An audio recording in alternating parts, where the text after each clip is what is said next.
انسان کے ذہن میں آنے والا خیال حقیقت کا روپ کیسے اختیار کر جاتا ہے، چاہے وہ خیال بد ہو یا اچھا خیال ہو۔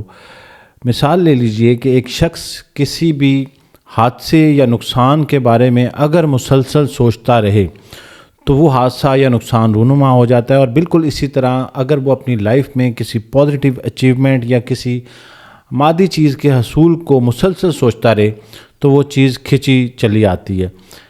ایسا ہونا کیسے ممکن ہو جاتا ہے، اور ہمارے ذہن میں سے کیا فریکوینسی ایسی جنریٹ ہوتی ہے جو اس چیز کو کھینچ کے ہم تک لے آتی ہے، یا محض یہ خیال ہے اور ایسا حادثاتی طور پہ ہوتا ہے؟ پہلی بات تو یہ کہ پوری دنیا میں جو ایکسیڈنٹس یا انسیڈنٹس بھی ہوتے ہیں جس کو ہم حادثہ کہتے ہیں وہ اتفاقاً نہیں ہوتے۔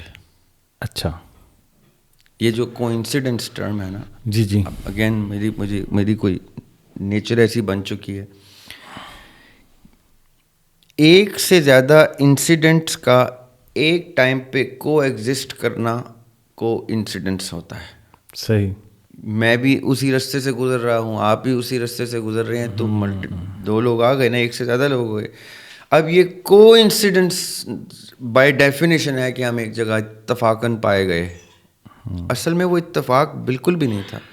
آپ بھی سوچی سمجھی اسٹریٹجی کے تحت وہاں پہ آئے، میں بھی سوچی سمجھی اسٹریٹجی کے تحت آیا، چاہے ہمیں بظاہر یہ لگا ہو کہ میں سوچ تو کچھ کر رہا تھا، چلا وہاں گیا، لیکن یہ جو مجھے ڈیویٹ کر کے لے کے گئی ہے طاقت، یہ کوئی ایکسٹرنل طاقت ہے جو اس طرح کے اتفاقات کو باقاعدہ اسٹریٹجی کے تحت کرتی ہے۔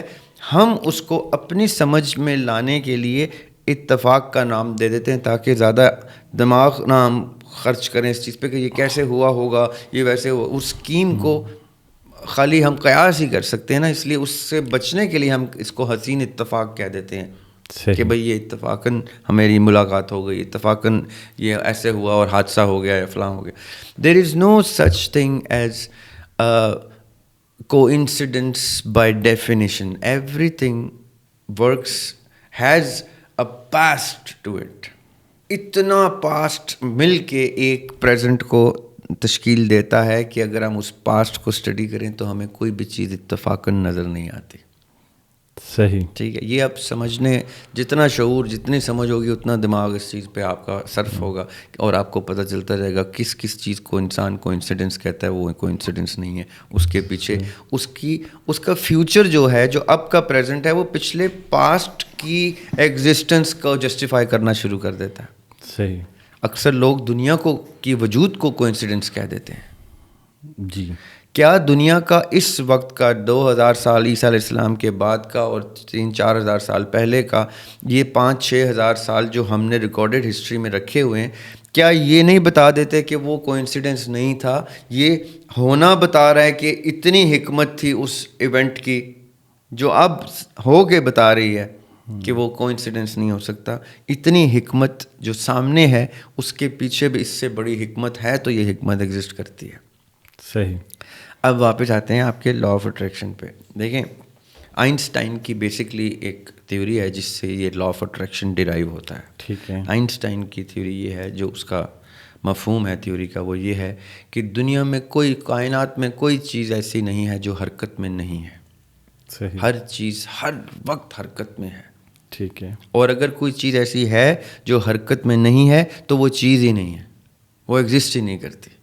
اچھا، کوئی چیز ایسی ہو ہی نہیں سکتی جو حرکت میں نہ ہو، ہر چیز حرکت میں ہے۔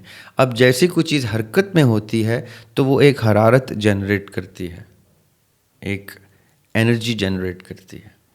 صحیح، جیسی حرکت ایک حرارت کو جنم دیتی ہے، ایک انرجی کو، ایک توانائی کو جنم دیتی ہے، تو اس توانائی میں ایک چارج پازیٹیو اور ایک چارج نیگیٹو لا محالہ آتا ہی آتا ہے۔ صحیح، جیسے ہی پازیٹیو اور نیگیٹو چارج کسی حرکت کی وجہ سے وجود پذیر ہوتا ہے تو اس پازیٹیو اور نیگیٹو چارج کی اسی میگنیٹ کی طرح اٹریکشن اور ریپلشن واجبی ہے، کیونکہ اس کے پاس فری ول کی چوائس نہیں ہے۔ وہ اپنا قانون اور اصول برقرار رکھتے ہوئے اٹریکشن اور ریپلشن کرے گی ہی کرے گی۔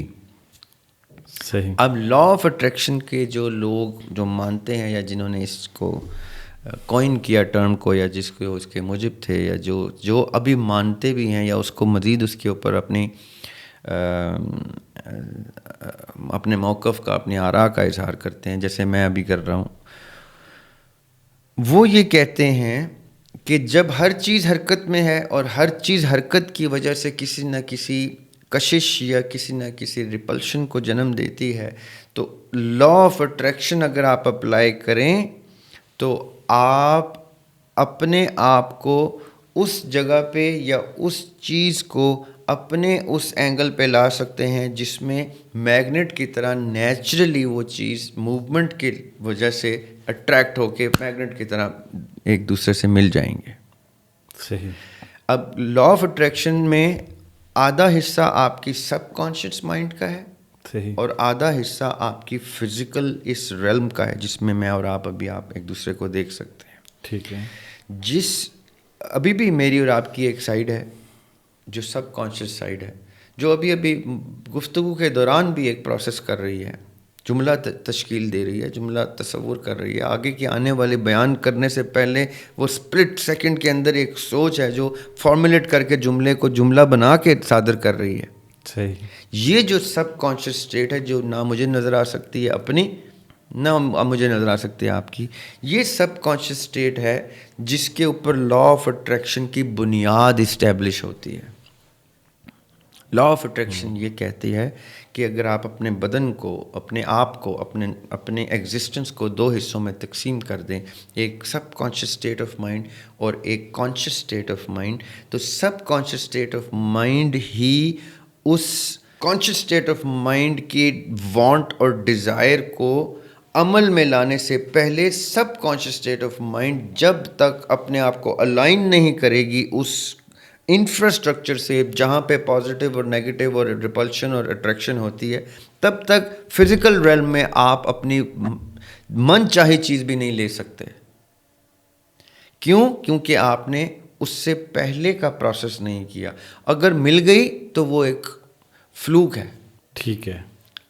وہ آپ کی سوچی سمجھی چیز نہیں ہے، وہ کائنات کی سوچی سمجھی فریم ورک میں، اسٹریٹجی میں وہ ہونا تھا جو آپ کو اتفاق لگ رہا ہے. جیسے میں نے پہلے اتفاق پہ بحث کر لی، وہ اتفاق نہیں ہے، آپ کو اتفاقاً نہیں ملا، وہ ویسے مل گیا، اس میں آپ کی کوئی کوشش شامل نہیں تھی یا آپ کی کوئی نیت شامل نہیں تھی.